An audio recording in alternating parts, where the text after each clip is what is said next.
Hare Krishna. So இன்னைக்கு பகவத்கீதா 9வது அத்தியாயம் 12வது ஸ்லோகம். ஸோ திருப்பி சொல்லுங்க. ஓம் நமோ பகவதே வாசுதேவாய. ஓம் நமோ பகவதே வாசுதேவாய. ஓம் நமோ பகவதே வாசுதேவாய. ஓம் நமோ பகவதே வாசுதேவாய. ஓம் நமோ பகவதே வாசுதேவாய. ஓம் நமோ பகவதே வாசுதேவாய. நாராயணம் நமஸ்கிருத்ய நாராயணம் நமஸ்கிருத்ய நரம் சைவம் நரோத்தமம் நரம் சைவ நரோத்தமம் தேவீம் சரஸ்வதிம் வியாசம் தேவீம் சரஸ்வதீம் வியாசம் ததோ ஜயாமுதிரயேத் நஷ்டப்ராயேஷு அபத்ரேஷு நஷ்டப்ராயேஷு பத்ரேஷு நித்யம் பாகவத சேவயா நித்யம் பாகவத சேவயா பகவதி உத்தம ஸ்லோகே பகவதீருத்தம ஸ்லோகே பக்தி பவதி நைஷ்டிகி. பக்தி பவதி மோகாசமோக கர்மாணோ மோகாசமோக கர்மாணோ மோக ஞான விசேதசா மோக ஞான விசேதச ராட்சசிம் ஆசுரிம் சைவ ராட்சசீம் ஆசுரீம் சைவ பிரக்ருதிம் மோகினிம் ஸ்ரிதா. பிரக்ருதிம் மோகினிம் ஸ்ருதா. மொழிபெயர்ப்பும் பொருளையும் வழங்கிய ஆச்சாரியர் அபயச்சரணானந்த பக்தி வேதாந்த சுவாமி ஸ்ரீல பிரபுபாது கி ஜெய். கூட சொல்லுங்க. மோக ஆஷா, ஆசைகளால் மயங்கியவர்கள். மோக கர்மான, பலன் நோக்கு செயல்களால் மயங்கியவர்கள். மோக ஞானா, ஞானத்தினால் மயங்கியவர்கள். விசேதச, குழம்பியவர்கள். ராட்சசீம், ராட்சசமான. ஆசுரீம், அசுரத்தனமான. நாத்திகமான. ச, மேலும். ஏவ, நிச்சயமாக. பிரகிருதீம், இயற்கை. மோகினீம், மயக்குகின்ற. ஸ்ரிதா, அடைக்கலம் கொண்டு. மொழிபெயர்ப்பு கூட சொல்லுங்க. இவ்வாறு குழம்பியவர்கள் ராட்சசத்தனமான கருத்துகளாலும் நாத்திக கருத்துகளாலும் கவரப்படுகின்றனர். அத்தகு மயங்கிய நிலையில் அவர்களது முக்திக்கான ஆவல்கள், பலநோக்கு செயல்கள், அறிவு பயிற்சிகள் ஆகிய அனைத்தும் தோல்வி அடைகின்றன. பொருளை தங்களை பக்தி தொண்டிலும் கிருஷ்ண உணர்விலும் இருப்பவர்களாக எண்ணிக்கொண்டு இதயத்தில் முழு முதற்கடவுளான ஸ்ரீ கிருஷ்ணரை பூரண சத்தியமாக இன்னும் ஏற்றுக்கொள்ளாத பக்தர்கள் பலர் உண்டு. முழு முதற் கடவுளிடம் திரும்பிச் செல்லுதல் என்னும் பழத்தை அவர்கள் என்றும் சுவைக்க முடியாது. அதுபோல பலன்களை எதிர்நோக்கி புண்ணிய செயல்களில் ஈடுபட்டுள்ளவர்களும் இந்த பௌதீக பந்தத்திலிருந்து முக்தி அடைய விரும்புபவர்களும் ஒருபோதும் வெற்றி அடைய மாட்டார்கள். ஏனெனில் அவர்கள் பரமபுருஷ பகவானான கிருஷ்ணரை இழிந்துரைக்கின்றனர். வேறு விதமாக கூறினால், கிருஷ்ணரை ஏளனம் செய்பவர்கள் அசுரர்களாகவும் நாத்திகர்களாகவும் கருதப்படுகின்றனர். பகவத்கீதையின் 7ஆம் அத்தியாயத்தில் கூறியுள்ளபடி துஷ்டர்களான இத்தகு அசுரர்கள் கிருஷ்ணரிடம் ஒருபோதும் சரணடைவதில்லை. எனவே பூரண சத்தியத்தை அடைவதற்கான அவர்களது மன அனுமானங்கள் சாதாரண ஜீவாத்மாவும் கிருஷ்ணரும் ஒன்றே என்னும் தவறான முடிவிற்கு அவர்களை கொண்டு வருகின்றது. இத்தகு தவறான நம்பிக்கையால் மனிதனின் உடல் தற்போது ஜட இயற்கையால் வெறுமே மூடப்பட்டிருப்பதாகவும், இந்த ஜட உடலிலிருந்து விடுபட்ட உடனே அவனுக்கும் கடவுளுக்கும் எந்த வேறுபாடும் இல்லை என்றும் எண்ணுகின்றனர். கிருஷ்ணருடன் ஒன்றாகி விடுவதற்கான இம்முயற்சி மயக்கத்தின் காரணத்தால் தோல்வியையே தரும். நாத்திகமும் அசுர கலாச்சாரமும் கொண்ட இத்தகு ஆன்மீக அறிவு என்றும் பயனற்றது. இதுவே இந்த ஸ்லோகத்தின் உட்பொருள். வேதாந்த சூத்திரம், உபனிஷத் முதலிய வேத சாஸ்திரங்களின் மூலம் இத்தகைய நபர்களால் வளர்க்கப்படும் அறிவு எப்போதும் தோல்வியிலேயே முடியும். எனவே புருஷோத்தமரான முழுமுதற் கடவுள் ஸ்ரீ கிருஷ்ணரை சாதாரண மனிதராக கருதுவது மிகப்பெரிய குற்றம். அவ்வாறு கருதுபவர்கள் நிச்சயமாக குழப்பத்திலேயே இருப்பர். ஏனெனில் அவர்களால் கிருஷ்ணனுடைய நித்தியமான ரூபத்தை புரிந்து கொள்ள முடியாது. பிருகத் விஷ்ணு ஸ்மிருதியில் தெளிவாக கூறப்பட்டுள்ளது, யோவேத்தி பௌதீகம் தேகம் கிருஷ்ணஸ்ய பரமாத்மன ச சர்வஸ்மாத் பகிஷ்காரிய ஸ்ரௌத ஸ்மார்த்த விதானத முகம் தஷ்யாவலோக்யாபி சசேலம் ஸ்நானம் ஆசரேத். கிருஷ்ணரது தேகத்தை பௌதீகமாக கருதுபவன் ஸ்ருதி ஸ்மிருதியின் சடங்குகள் மற்றும் செயல்களிலிருந்து விரட்டி அடிக்கப்பட வேண்டும். யாரேனும் அத்தகையவனது முகத்தை தற்செயலாக காண நேரிட்டால் அப்பாதிப்பிலிருந்து தடுத்துக் கொள்வதற்காக உடனே அவன் கங்கையில் நீராட வேண்டும். புருஷோத்தமனான முழுமுதற் கடவுள் ஸ்ரீ கிருஷ்ணனிடம் உள்ள பொறாமையின் காரணத்தால் மக்கள் அவரை கேலி செய்கின்றனர். அத்தகையவர்களின் வருங்காலம் நாத்திகத்தன்மையும் அசுரகுணமும் கொண்ட இனங்களில் மீண்டும் மீண்டும் பிறவி எடுப்பதே. அவர்களது உண்மை அறிவு என்றென்றும் மயக்கத்திலேயே இருக்கும். படிப்படியாக அவர்கள் படைப்பின் இருண்ட பகுதிகளுக்கு இழிவடைவார்கள். ஓம் தத்சத். मोघासमोघकर्माणो मोघज्ञानविचेतसा राक्षसीमासुरीं चैव प्रकृतिं मोहिनीं श्रुता उमज्ञानातिनिरन्तरस्य ज्ञानाञ्जनशलाकया चक्षुरुन्मीलितं येन तस्मै श्रीगुरवे नमः. श्रीचैतन्यमनोभीष्टं स्थापितं येन भूतले स्वयं रूपतथा मह्यं ददाति स्वपदान्तिकम्. वन्देऽहं श्रीगुरु श्रीयुतापदकमलं श्रीगुरुन् वैष्णवांश श्रीरूपं साग्रजातं सहगण रघुनाथान्वितं तं सजीवं साद्वैतं सावधूतं परिजनसहितं कृष्णचैतन्यदेवं श्रीराधा कृष्णपादां सहगण ललिता श्रीविशाखादितांश. हे कृष्ण करुणा सिंधु दीनबंधो जगत्पते गोपेश गोपिका कांत राधा कांत नमस्तुते. दत्त कांचन गौरांगी राधे वृंदावनेश्वरी वृषभानुसुते देवी प्रणमामि हरिप्रिये. वाञ्छाकल्पतरुभ्यश्च कृपासिन्धुभ्यश्च पतितानां पावनेभ्यो वैष्णवेभ्यो नमो नमः. श्री कृष्ण चैतन्य प्रभु नित्यानंद श्री अद्वैत गदाधर श्रीवासादि गौरभक्तवृंद. हरे कृष्ण कृष्ण कृष्ण हरे हरे हरे राम राम हरे हरे.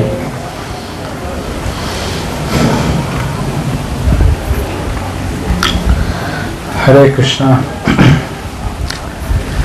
எல்லாரும் வந்து ரொம்ப தேங்க்ஸ். சண்டே ஈவினிங் இந்த அத்தியாயம் பேர் வந்து ரகசியமான அறிவு. மிக ரகசியமான அறிவு இந்த அத்தியாயம் பேரு. இன்னும் சொல்ல போனா வேதம் சம்பந்தப்பட்ட விஷயங்கள் எல்லாமே ரகசியம். இன்னைக்கு நிறைய பேர் வந்து கடவுளையும் பேசுவாங்க, வேதங்களை தப்பா பேசுவாங்க, புராணத்தை தப்பா பேசுவாங்க. இதுக்கு என்ன காரணம் அப்படின்னா ஒன்றும் அவங்களுக்கு அது ஒண்ணுமே தெரியாது, புரியல. அவங்களுக்கு புரியல. இது புரிஞ்சுக்கணும் அப்படின்னா இதுக்கு ஒர்க் பண்ணி ஆகணும். முன்னாடி சொன்னபடி இந்த வேதம் சம்பந்தப்பட்ட விஷயங்கள் ரொம்ப சூக்ஷ்மமான விஷயம். நம்ம ரொம்ப ஈஸியா புரிஞ்சுக்கக்கூடிய விஷயம் கிடையாது. அந்த மாதிரி விஷயம் கிடையாது. ஒரு பௌதீக விஷயங்கள் கொஞ்சம் ஈஸியா புரிஞ்சுக்கலாம். இப்போ ஃபோனு, இது ஒரு வாட்டர் கேன், அந்த மாதிரி ஏதோ டக்கு டக்குன்னு பார்த்து புரிஞ்சுக்கிற மாதிரி வேதம் சம்பந்தப்பட்ட விஷயங்கள் அப்படி ஈஸியா புரிஞ்சுக்க முடியாது. அது சூக்ஷ்மங்கள் ஜாஸ்தி இருக்கு.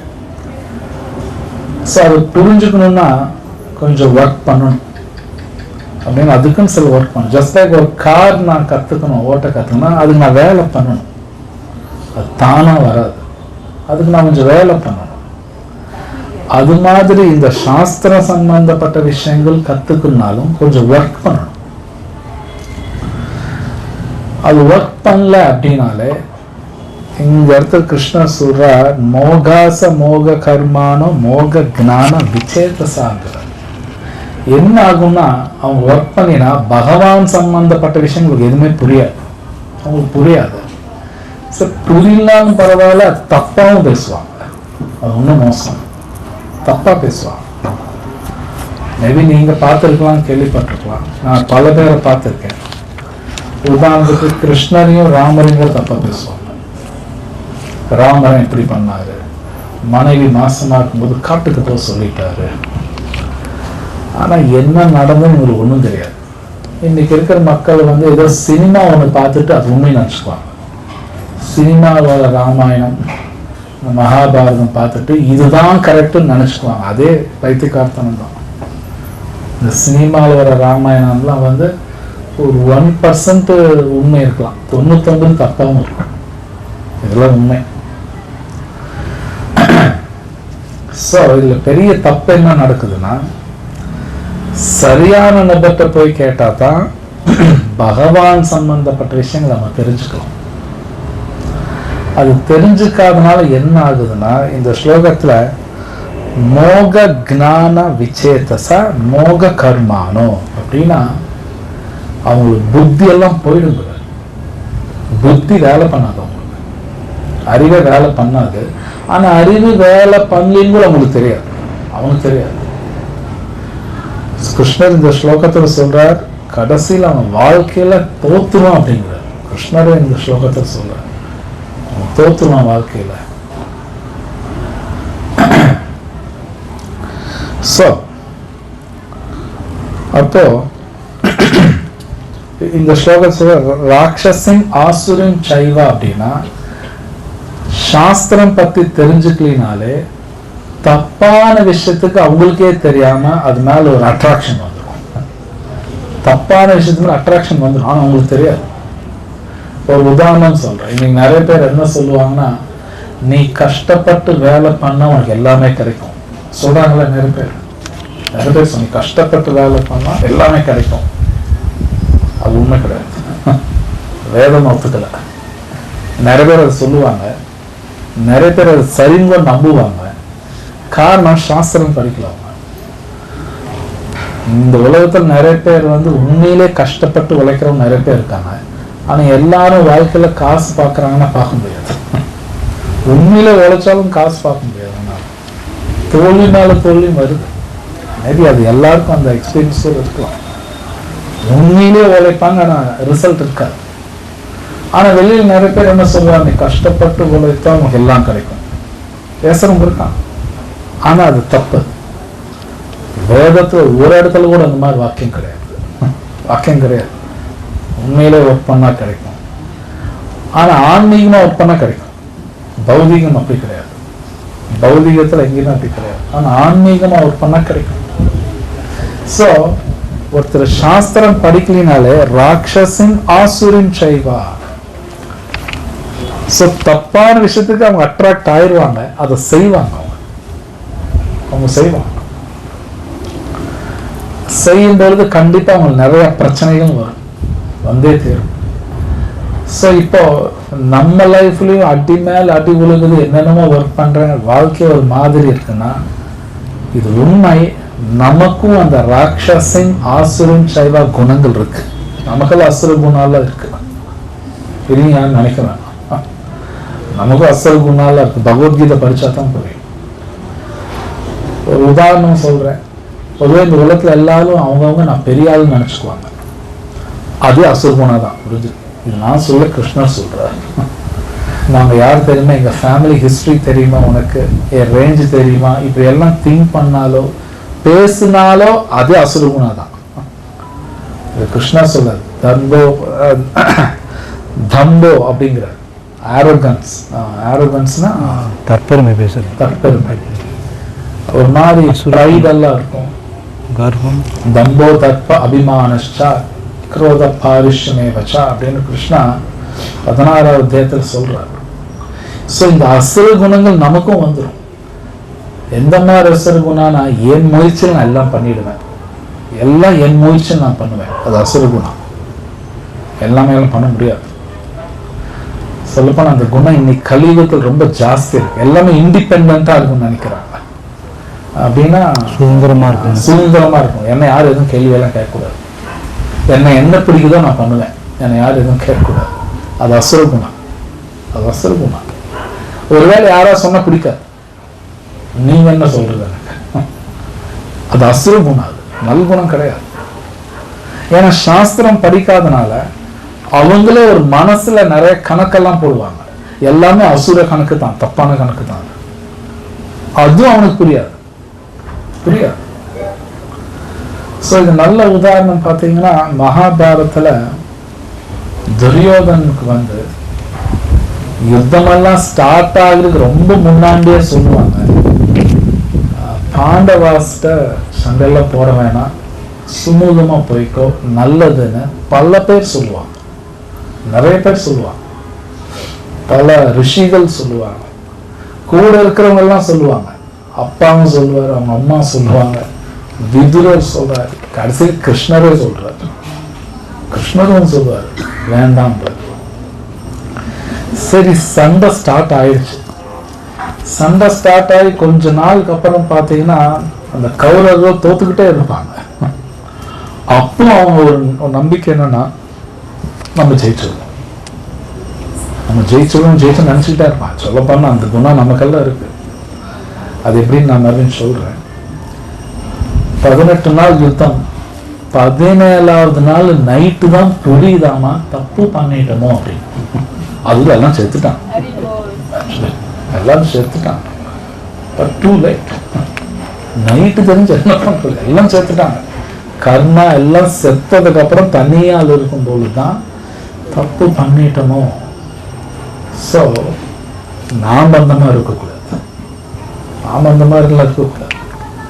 சில சமயம் சாக போறதுக்கு முன்னாடி தான் சில பேருக்கு தெரியுமாமா வாழ்க்கையை வேஸ்ட் பண்ணிட்டோமோ, கொஞ்ச நாள் சாக போறேன். அப்போ தெரிஞ்சு பகவான் நாம சொன்னாலும் நல்லதுதான். நாமாவும் சொல்லாம இது ரொம்ப இன்னும் மோசமானது, இன்னும் மோசம். ஸோ இந்த குணங்கள் நமக்கு இருக்கு, இல்லைன்னா கிடையாது. நிறைய தடவை பகவத்கீதை படிக்கிறோம், பாகவதம் படிக்கிறோம், கேட்கிறோம். உண்மை என்ன, நான் மாத்திக்கலைன்னா நானும் அசுரன் தான். இந்த குணம் எல்லாம் இருக்கு. சும்மா பகவத்கீதை படிக்கிறதுனால நான் பெஸ்ட் ஆகிட முடியாது, அப்படி கிடையாது. ஓகே, படிக்கிறோம் நல்லது. பட் என்ன, நான் சேஞ்ச் பண்ணிக்கலைன்னா அசுர குணம் எனக்கு இருக்கு, ராட்சச குணம். அது லைக் துரியோதன் கேட்டும் மாறல, நானும் படிச்சும் மாறல அப்படின்னா நானும் அசுரன் தான். எனக்கு ராட்சச குணம் இருக்கு. ஏதோ வேற யாரோ ராட்சசன்னா ஏதோ 2 பல்லு இப்படி இருக்கும் அவங்க தான், அப்படியெல்லாம் கிடையாது, அப்படி கிடையாது.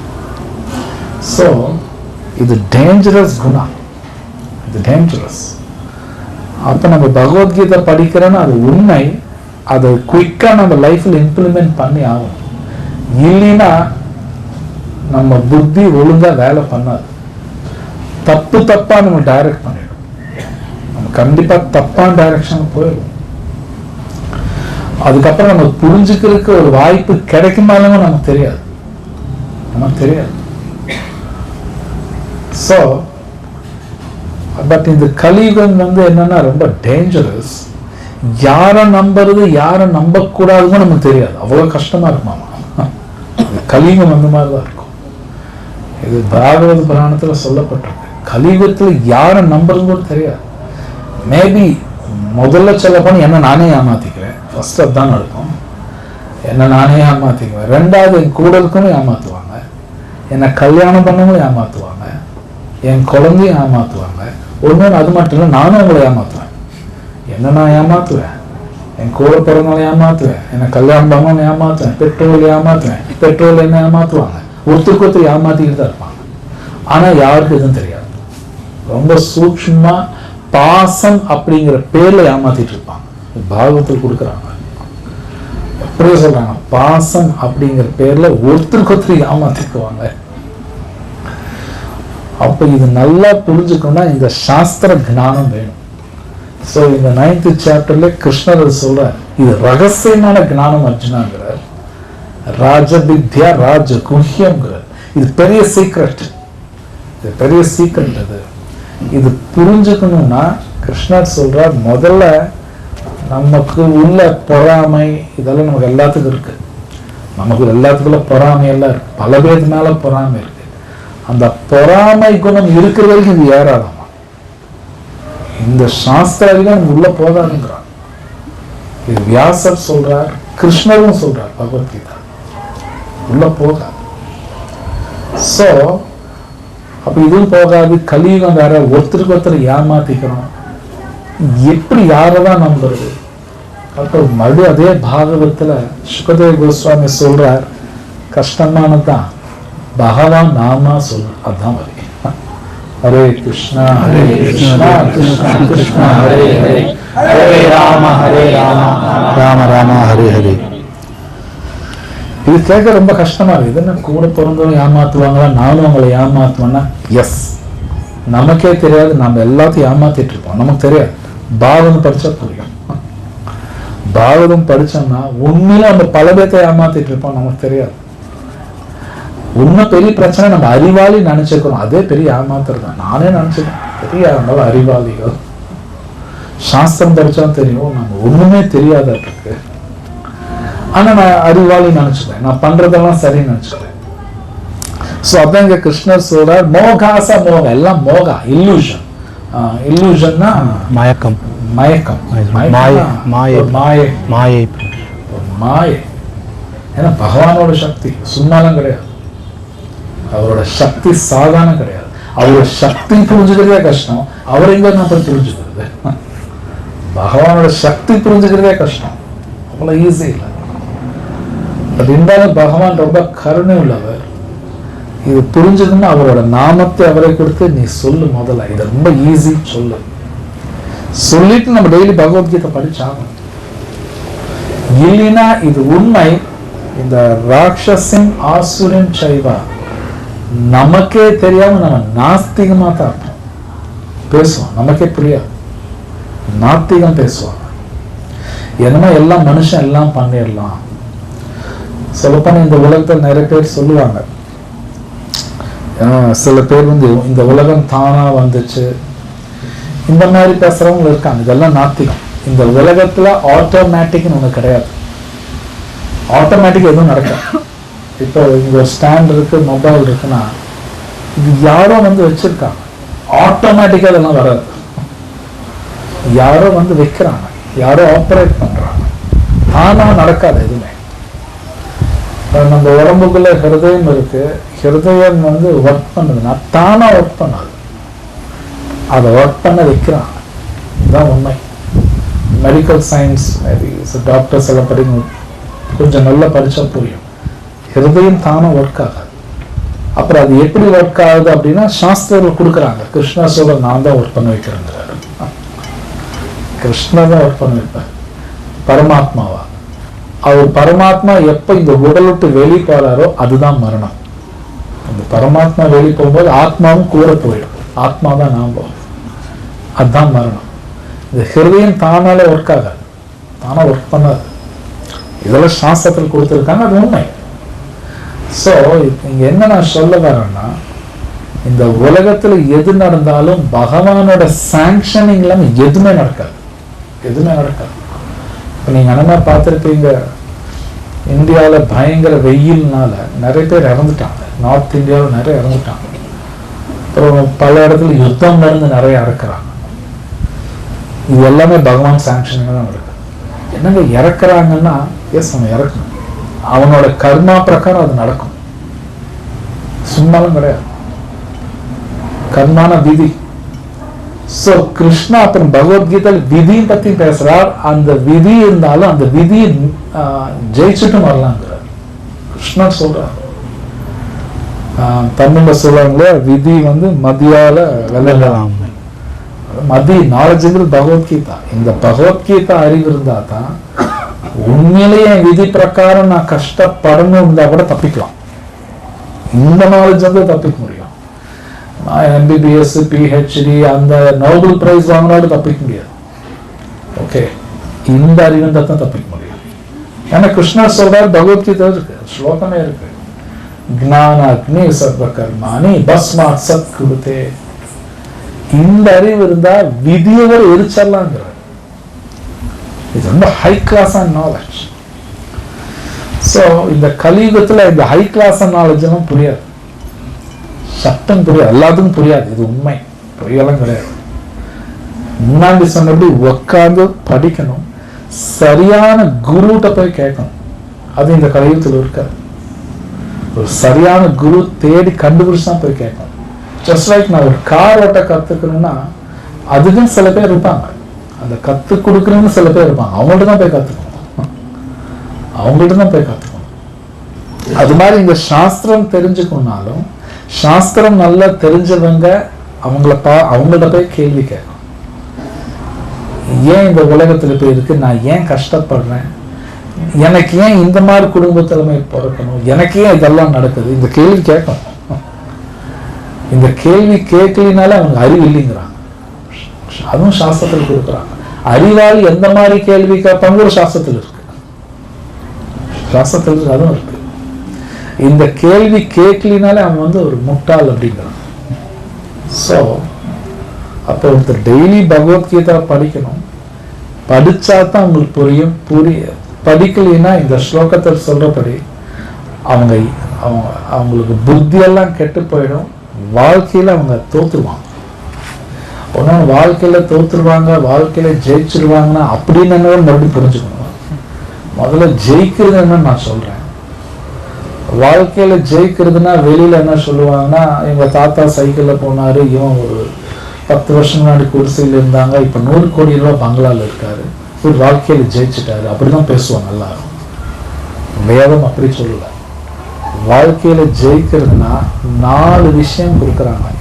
அந்த 4 விஷயத்திலிருந்து யார் ஜெயிக்கிறாங்களோ அவன் தான் வாழ்க்கையில வெற்றி பெற்றவன். அது ஜன்மா, மிருத்யு, ஜரா, வியாதி. இந்த 4 தான் கொடுக்குறாங்க. பிறப்பு, இறப்பு, முதுமை, வியாதி. இந்த உலகத்துல எவ்வளவு பெரிய கோடீஸ்வரனா இருக்கலாம், பெரிய பதவியில் இருக்கலாம், மேபி அவங்களுக்கு நிறைய இன்ஃப்ளூயன்ஸ் இருந்தாலும் இந்த 4லையும் தப்பிக்க முடியாது. எத்தனை எனக்கு மேபி என் சுத்தியும் பெஸ்ட் டாக்டர் இருந்தாலும் எனக்கு வியாதி வரும். எனக்கு வியாதி வந்தே தீரும். எனக்கு அந்த டாக்டர் தெரியும், இந்த டாக்டர் தெரிஞ்சாலும் சோ வாட், வியாதி வரும். வயசாகும் எல்லாருக்கும். மரணம் ஃபேஸ் பண்ணி ஆகணும், மறுபடியும் இன்னொரு ஜென்மம் எடுத்தாகும். ஸோ இது கிருஷ்ணர் சொல்றா, இந்த 4லையும் தப்பிக்கிறது தான் வாழ்க்கையில ஜெயிச்சவன். அவன் தான் ஜெயிச்சவன். இந்த 4லையும் ஜெயிக்கலாம் தோத்துட்டான். கிருஷ்ணர் அதான் இங்க சொல்றான், அவன் தோத்துருவான். அப்படின்னு என்ன, இன்னொரு ஜென்மம் எடுக்கணும், மறுபடியும் இன்னும் கஷ்டப்படுவான். சோ அதனால கிருஷ்ணா பகவத்கீதையில 2வது அத்தியாயம் பேசும் பொழுது இன்னொரு ஜென்மம் இருக்குன்னு ஃபர்ஸ்டே சொல்லிடுவார். உடல் விட்டா இன்னொரு ஜென்மம் இருக்கு, இதெல்லாம் உண்மை, போய் கிடையாது. மேபி இன்னைக்கு அது யாரும் அதை பத்தி பேசுறது இல்லை, யாரும் பேசுறதில்லை. இந்த மாதிரி இந்த உடல் விட்டோம்னா முடிஞ்சு போச்சு லைஃப், அதோட இன்னும் மறுபடியும் வரணும். நான் என்னென்னலாம் பண்ணணும் அது நான் மறுபடியும் அனுபவிச்சே ஆகணும். தப்பிக்கிறத ஒண்ணு கிடையாது, இந்த உலகத்துல கிடையாது.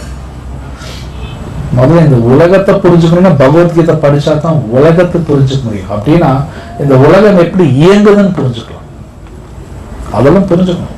ஜஸ்ட் லைக் நான் கார் நல்லா மெயின்டைன் பண்ணுன்னா அதை பத்தி எனக்கு நிறைய தெரியும், இல்லைன்னா கார் மெயின்டைன் பண்ண முடியாது, அது மெக்கானிசம்ஸ் எல்லாம் தெரியும். அது மாதிரி இந்த உலகத்தை பத்தி நல்லா புரிஞ்சுக்கிட்டா தான் வாழ்க்கை நல்லா வாழ முடியும். ஸோ உலகத்தை புரிஞ்சுக்கிறது அப்படின்னா என்னை பத்தி நான் தெரிஞ்சுக்கணும், ஆத்மா, பகவான் பத்தி தெரிஞ்சுக்கணும், பிரகிருதி, இயற்கைனா இந்த மாதிரி இயற்கை இல்ல, சத்வகுணம், ரஜோகுணம், தமோகுணம், இந்த 3 குணங்கள் எப்படி ஆக்ட் ஆகுது, காலத்தை பத்தி தெரிஞ்சுக்கணும், டைம். 5வது கர்மா, செயல்கள். இந்த 5 விஷயங்கள் தான் பகவத்கீதையில இருக்கு. இந்த 5 விஷயம் தெரிஞ்சுக்காமல் ஒரு ஆத்மா சந்தோஷமா வாழ முடியாது. சேலஞ்ச் பண்ணலாம், முடிஞ்சா நீ சந்தோஷமா வாழ. இந்த 5 தெரிஞ்சவங்க தான் இந்த 4 விஷயம் சொன்னா இல்லையா, ஜென்மா, மிருத்யு, ஜரா, வியாதி, கிருஷ்ணர் சொல்றார், அதுலயும் தப்பிப்பாங்க. இல்லைன்னா மறுபடியும் ஒரு ஜென்மா வரணும். அதெல்லாம் உண்மை, பொய்யெல்லாம் கிடையாது. சில பேர் சொல்லுவாங்க அடுத்த ஜென்மம் இருக்கா, எஸ் இருக்கு. அது புரிஞ்சுக்கணும், கண்ணாலாம் பார்க்க முடியாது. போன ஜென்மத்தை அவர் இங்க இருந்தாரு, இங்க வந்தார், அது அந்த மாதிரி பார்க்க முடியாது. இது புரிஞ்சுக்கணும். புரிஞ்சுக்கணும்னா அறிவு வேணும். அறிவு என்ன? பகவான் அனுகிரகம் வேணும். சும்மா எல்லாருக்கும் அறிவெல்லாம் வந்துடாது, எல்லாருக்கும் அறிவு வராது. அதுக்கு மறுபடியும் விதின்னு ஒண்ணு இருக்கு, அந்த விதி பிரகாரம் தான் அறிவும் வரும்.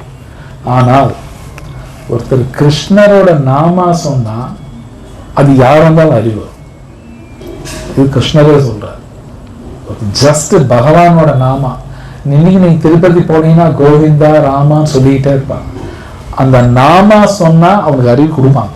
கிருஷ்ணர் சொல்ற நான் கொடுப்பேன், அவர் கொடுப்பார். அதனால எல்லாரும் சொல்றாங்க, ஆச்சாரியர்கள் இன்னும் தேவர்கள் எல்லாரும் சொல்றாங்க, கிருஷ்ண நாமா சொல்லிக்கோ.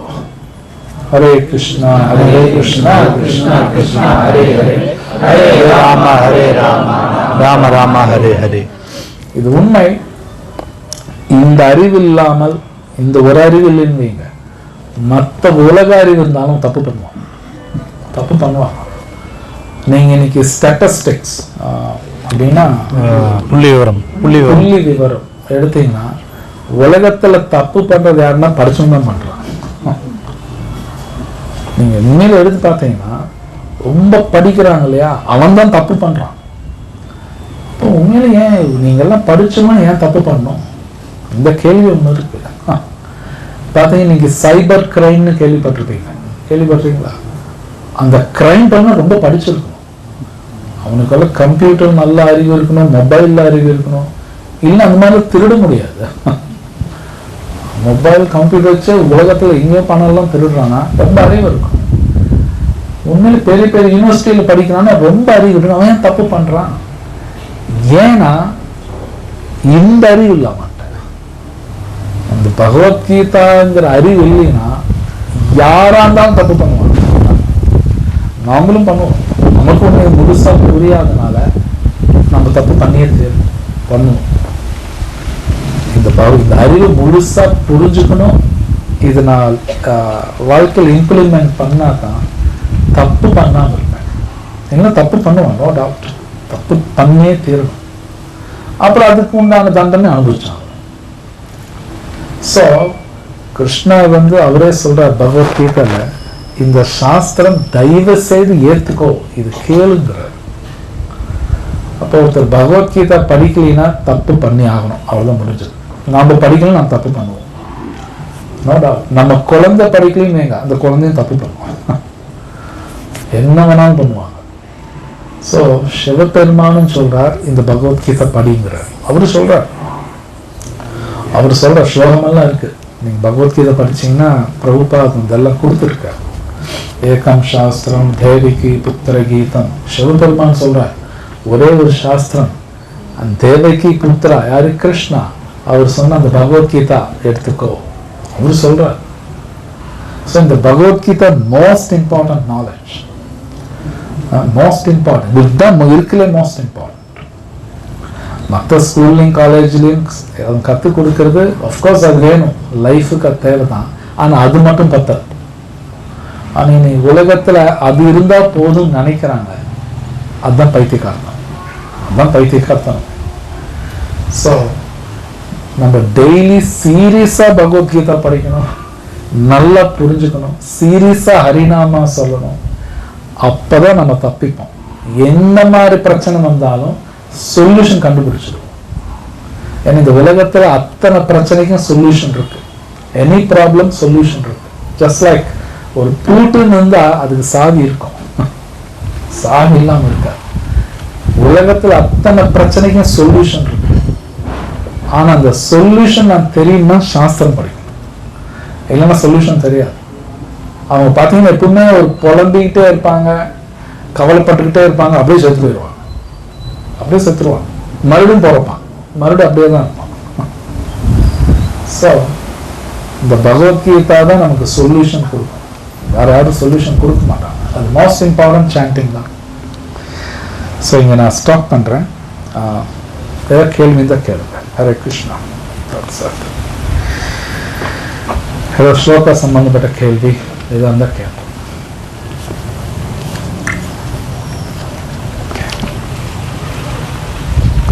So either general questions. So So Mataji Siddha's questions.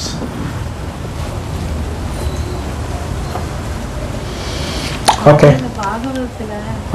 பகவான் பரமாத்மாவும் 9 அங்குலம் தான் இருப்பாரு. Okay.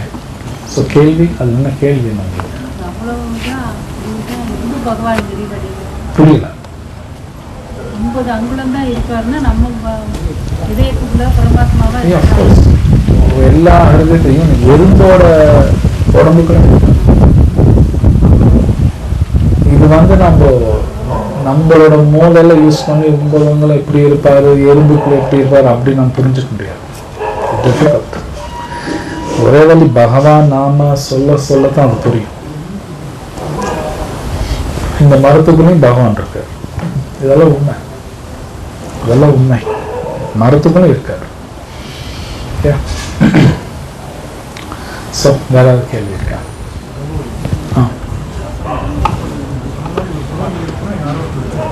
என்ன சொல்றீங்க? எஸ். படைக்கப்பட்டது எல்லாமே நடத்திருக்காங்க. அந்த நடத்தினவங்களை எப்படி? அவர் யாரும் படைக்கல, அதனால அவர் கடவுள். பகவான் அப்படின்னாலே அவர் யாரும் படைக்க முடியாது. அதுதான் டெஃபினேஷன். நிறைய பேர் நீங்க சொல்லி கேட்பான், அப்ப கடவுளை யாரும் படைச்சாங்கன்னா அவர் யாரும் படைக்கல, அதனால அவர் கடவுள். நம்மளெல்லாம் படைக்கிறான், அதனால நம்ம கடவுள் கிடையாது. கடவுள் அப்படின்னா அவர் யாரும் படைக்க முடியாது. அவர் நித்தியமா இருந்துகிட்டே இருப்பார். அவருக்கு மேனுஃபேக்சரிங் டேட் அப்படியெல்லாம் கிடையாது. அது நித்தியமா இருப்பீங்க. நாமளும் அப்படிதான். ஆக்சுவலி நாமளும் நித்தியமா இருக்கிறவங்க தான். நமக்கு இந்த உடல் தான் மேனுஃபேக்சரிங் டேட்டு, எக்ஸ்பைரி டேட் இருக்கு. நமக்கு கிடையாது, ஆத்மா கிடையாது. இந்த உடல் பேஸ்ட் ஆன் விதி. சம் விதி ஆண் உடலையோ பெண் உடலையோ மரத்துக்குள்ளேயோ மர உடலோ எதுவும் கிடைக்கும். பட் ஆத்மா இஸ் டிஃப்ரெண்ட். ஆத்மா ஆக்சுவலி ரொம்ப சந்தோஷமா இருக்கக்கூடிய ஒரு பொருள். அதனால எல்லாருக்கும் காமனான ஆசை என்னன்னா நான் சந்தோஷமா இருக்கும். அது எல்லாத்துக்கும் இருக்கு. ஏன்னா ஆத்மா இயற்கையாக சந்தோஷமா இருக்கக்கூடிய பொருள் தான். இயற்கையா ஆத்மா சந்தோஷமா தான் இருக்குமே இருக்கும். மாட்டிக்கிட்டோம். நாமள இந்த உடம்புக்குள்ள மாட்டிக்கிட்டோம். அது நாம் பண்ண தப்பு. சோ இதுலயும் தப்பிக்கிறதுக்கு தான் பகவத்கீதை கொடுக்கப்பட்டிருக்கு. இதே மாதிரி இன்னொரு உடல்ல போனா அங்கேயும் கஷ்டப்படுவேன். ஸோ கிருஷ்ணா பகவத்கீதா கொடுக்குறார். இது படிச்சாதான் தப்பிக்க முடியும். ஏன்னா இன்னொரு உடல் கொடுத்துக்கிட்டே இருப்பாங்க. அது கஷ்டம். ஸோ பகவானை படைக்கிறதுன்னு ஒன்று கிடையாது. நிறைய பேர் அப்படிதான் கேள்வி கேட்பாங்க. அவருக்கு படைத்தல் ஒன்று கிடையாது.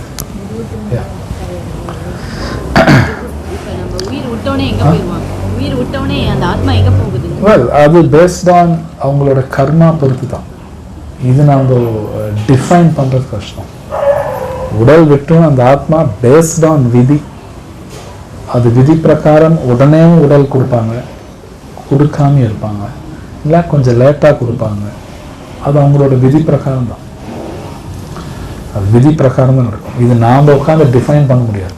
இவங்களுக்கு இப்படி கிடைச்சிருக்கும் அப்படி கிடைச்சி நாம் சொல்ல முடியாது. நீங்கள் பார்க்கலாம், தமிழ்நாட்டில் யாராவது இறந்துட்டா சொர்க்கத்துக்கு போயிட்டாரு, கைலாயம் போயிட்டு இவனா எழுதிக்கிறது தான்.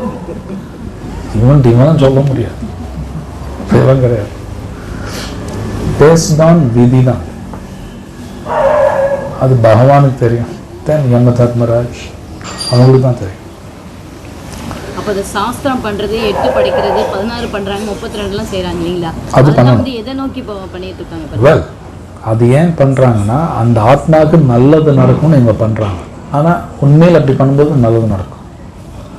அது நடக்கும், நோ டவுட். ஆனா கண்டிப்பா பண்ணணும் இல்லைங்களா? இப்ப சாஸ்திரப்படி பாத்தீங்கன்னா இப்ப நிறைய இன்னைக்கு இருக்கிறவங்க எல்லாம் பாத்தீங்கன்னா வேற மாதிரி போயிட்டு இருக்காங்க. ஏன்னா ஒரு இதுவே ஃபாலோ பண்ண மாட்டேங்கிறாங்க இல்லைங்களா? அப்படி இப்ப நமக்கு எனக்கே பண்ணுவாங்களான்னு எனக்கு தெரியாது. என் குழந்தைங்களா அந்த மாதிரி கரெக்ட். அதுக்குனால தான் இந்த கலியுகத்துல நாம கொடுத்துருக்காங்க. ஏன்னா சொல்ல முடியாது, நமக்கு பின்னாடி வரவங்கெல்லாம் இதெல்லாம் கடைபிடிப்பாங்களான்னு தெரியாது. ஸோ நான் இப்போவே எனக்கு நானே சொல்லிக்கணும். அதுதான் கேட்குறேன். எஸ், எஸ், வேற எதுவும் பண்ண முடியாது. நான் ஹரிநாமா சொல்லிட்டு பகவத்கீதை படிச்சுட்டுனா தப்பிச்சேன். ஏன்னா எனக்கு பின்னாடி வரவங்க செய்வாங்களான்னு எனக்கு தெரியாது. அப்போ பெட்டர் இது நான் இப்போவே ஃபாலோ பண்ணிக்கணும். ஒருவேளை அவங்க பண்ணினா நான் தப்பிச்சிருப்பேன். இப்போ எல்லாம் ஃபாரின்ல இருக்காங்க, அந்த மாதிரி இருக்கப்ப நம்ம எதுவுமே எதிர்பார்க்க முடியாது. கலியுகம் இப்படி தான் இருக்கும். இது கலியுகம் இப்படி. அதனால தான் கிருஷ்ணா அவரோட நாமாவே கொடுத்துட்டார், மந்திரம், அவரோட நாமாவே மந்திரம் கொடுத்துட்டார். இதை சொல்லிக்கோ. ஏன்னா பின்னாடி வரவங்க செய்வாங்களான்னு தெரியாது. பையன் இருக்கான் அவன் செய்வான் அப்படியெல்லாம் சொல்ல முடியாது. அதனால அவங்களே சேன் பண்ணிக்கணும். அதனால இது எமர்ஜென்சி. பகவத்கீதை படிக்கிறது வெரி இம்பார்ட்டன்ட். இது பெரிய சயின்ஸ். அது அதான் முன்னாடி சொன்னது, பெரிய சயின்ஸ். இது புரிஞ்சுக்கிறது கொஞ்சம் உட்காந்து சரியாக நபர்கிட்ட போய் கேட்கணும். சென்டிமெண்ட் கிடையாது. நிறைய நினைக்கிறாங்க பகவத்கீதா வந்து ஒரு சென்டிமெண்ட், இல்லைன்னா ஒரு சூப்பர்ஸ்டிஷன், மூட நம்பிக்கை. இது சயின்ஸ். இது ஒரு பெரிய சயின்ஸ். இது சரியான நபர்கிட்ட கேட்கணும், அப்போதான் புரியும். ஸோ ஏன் நீங்கள் சொன்னதெல்லாம் உண்மை. எங்கள் அப்பா வந்துங்க 2 சம்சாரம். எங்கள் அம்மா வந்து ரொம்ப கஷ்டப்பட்டு இறந்தாங்க. அதுக்கப்புறம் அதுக்கும் வைத்தியம் ராயவேலூர் கட்டி எல்லாம் பார்த்தங்க. அம்மா இறந்தாங்க. 1.5 வயசு தங்கச்சியை காப்பாற்றி இன்னைக்கு மேரேஜ் பண்ணி கொடுத்து எல்லாம் நான் தான் அப்பாவோட இருந்து. அப்பா 2வது சம்சாரம் பண்ணிக்கிட்டாரு, கல்யாணம் நானே தான் செஞ்சு வச்சேங்க. அவங்க இப்போ பக்கமாக ஒரு 1.5 வருஷமாக படுத்துரு. அப்பா 11 மாதத்தில் கீழே விழுந்தவர் 11 மாதம் அவரை காப்பாற்றி முடியல, இறந்துட்டாருங்க. 2வது அம்மா இறந்துட்டாருங்க. எங்கள் வீட்டில் அவர் தவறுனாருங்க. 4 மாதத்துக்கு அவரையும் படித்து பார்த்தேன். அதாவது 22ல் 2வது அம்மா இறந்தாங்க, 23ல் எங்கள் வீட்டுக்காரரு, 24ல் இப்போ எங்கள் அம்மா இறந்துட்டாங்க. இப்போ 2-1.5 மாதம் ஆகுதுங்க. நான் ஒவ்வொருத்தருக்கும் தினம் எந்திரிக்க நான் என்ன பாவம் செஞ்சேன், யாருக்கு எந்த ஜென்மத்தில் நான் என்ன பாவம் செஞ்சேன், ஆண்டவன் என்னை இப்படி வச்சிருக்கிறாரு, சோதிக்கிறாரு டெய்லி நான் நினைக்காத ஆண்டவனை தான் நினைப்பேன். இந்த ஆண்டவன் இல்லை, பொதுவாக நினச்சேனுங்க. ஒரு நாள் மருமக கேட்டால் கோயிலுக்கு இப்போ கூட்டிகிட்டு 3 வாரமாக வர்றதுனால உங்களுக்கு என்னவா அது மறுஜென்மம் வேணுமானா, ஐயோ சாமி எனக்கு மறுஜென்மம் வேண்டாம். காலையில் எந்திரிச்சு நந்தவனத்தில் ஒரு பூவானம் போட்டு ஒரு பாதத்துக்கு போட்டு சாயந்தரம் இறந்துட்டாலும் ஒரு பூ வாடினாலும் சந்தோஷம், இனி எனக்கு மறுஜென்மம் வேண்டான்னு. அப்போ நீங்கள் என்னோட கோயிலுக்கு வாங்க அப்படின்னு சொல்லி கூட்டிகிட்டு வந்தாங்க.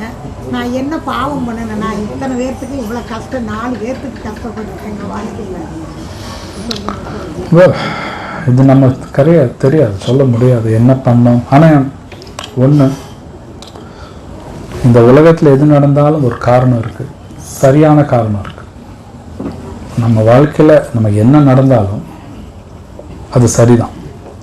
மேபி எனக்கு அது கசக்கலாம், ஆனால் சாஸ்திரம் தவிர கரெக்ட். எனக்கு அந்த அடி விழுகுது. ஆக்சுவலி இது சாஸ்திரத்தில் இருக்கு. சும்மா எதுவும் நடக்காது.